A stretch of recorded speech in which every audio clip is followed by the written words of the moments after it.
high school, everything I did, confidence, things like that. But honestly, I don't really want to talk about that. And I'm sure that y'all want to just sit here and listen to me talk about myself.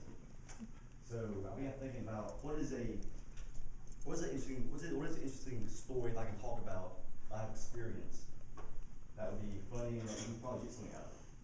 And I kind of narrowed in on one thing. This summer I worked at a summer camp up in the mountains.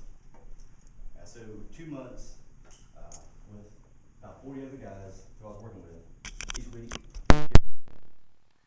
No Wi-Fi, no cell service, about 20 minutes from the nearest identifiable town. And so a lot of interesting stuff tends to happen. The first thing I would really point out is that each week on the Wednesday, we had what was called Big Hike. And so basically, imagine taking about 45 12-year-old boys out in the woods and trying to keep track of them, and then in a timely manner, try to get them from point A to point B. Now, how do you think that usually goes? It doesn't go very well. So I was with an older group. I was with about 8th graders, 7th or 8th graders. So this hike goes to a waterfall, and it is the worst hike. I'm 19 years old, and I can say this hike absolutely sucks. It's not a natural trail. Like, have y'all ever been to like a state park or something like that? Or maybe like some kind of national park or something that has a carved out trail, nice little dirt path, something like that. That's not what this is. Each year, the staff has to go through with chainsaws and hike through and carve out this trail. So it's literally a mountain trail, and it's nasty. It's like this subtropical area, so it's humid. There's snakes there, and other little creatures that I'll talk about.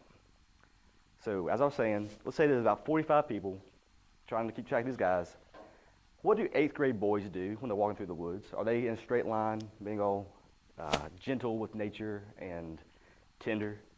No, they're walking along, they're waving their arms, they're talking real loud, they're stomping along. Well, I've never gotten stung by anything before up until this point, okay? So I found out that yellow jackets actually nest in the ground. So these 45 boys now on a straight line, or not really straight, but a little curvy, some kind of wandering off to go pee or whatever. So they're walking along, stomping on these yellow jacket nests. And remember, nobody's been on this trail for like 9 months since the previous summer. So we're just walking along, and somebody says, "Oh, I got stung." So they're like, okay, it's fine. And then somebody else gets stung. The next person gets stung.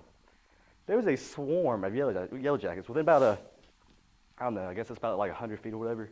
There are like 3 different yellow jacket nests. So now, instead of trying to be organized, now you have about 45 boys, and there's only about 4 staffers, about 4 of us that were with them. I'll go running down this trail, literally getting chased by yellow jackets. I didn't know this, that they were territorial. Like a bee or whatever, if you get near their nest, they'll drive you away. But a yellow jacket's going to chase you. So this is about a 2-hour hike. We did it in about an hour and a half.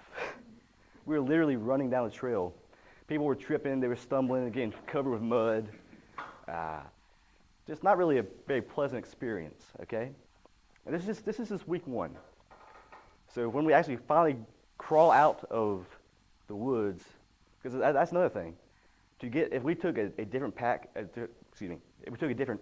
back to camp, it would have taken us about 2 extra hours because we'd be going around this place. So we had to go back through this trail again, back through all the yellow jacket nests the second time. So we're crawling out, and it looks like a war zone. There's kids laying down on the ground. Some are limping. Some have I'm being serious. They have torn shirts. They're covered with mud. One of them had to actually go to the hospital down the mountain because he got stung like 20 times. And guess what? I got to do this 3 more times in that summer. All right? So the second time, this next week, I showed up. I was like, I'm not getting stung again because I got stung like 10 times in this one day, which is not fun at all. So do y'all know what Toastdawgs are?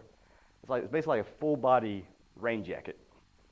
So I put on this rain jacket, and the thing is, since there's snakes up there, the staff are required to wear machetes. So I'm wearing this full body rain jacket. I have my machete on this utility belt wrapped around me. And these little kids just look at me like, "Why are you wearing that?" I'm like, "You're going to find out." So we just marched. We're going through again.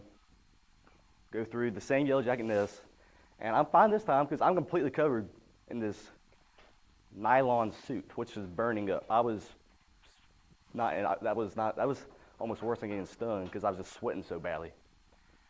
So finally get to the end, I'm like, yes, I made it, I did not get stung. So I take off the suit, step over a rock, and step right on the nest and get stung again.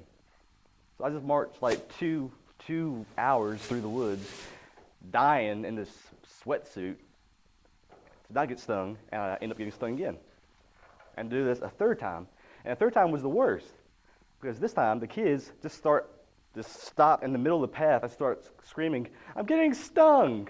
I'm just standing like, there might be a nest right here, and a nest over here, and they're just standing right here in the middle. I'm like, I'm getting stung too because you're not moving.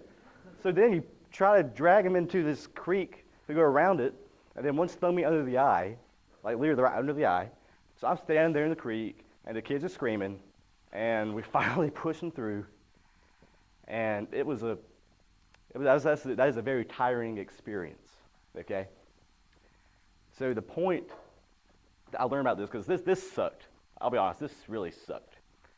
Like, I would have rather gone back and spent like a day as a knob than do this over and over and over, okay? So the point is, I was thinking about it, is that I believe that each experience you have in your life gives you something that you can apply to a later time. Does that make sense? Like, each time you have pain, each time that you suffer or that you're tested or that you fail, that gives you experience that you can depend on and dig into when you have a greater obstacle at another point in your life. So my thinking is that at some point down the line, I'll be able to at least have some kind of positive decision-making ability based on this crappy experience with a bunch of little bugs that were chasing us through the mountains of North Carolina. All right. So, thank y'all.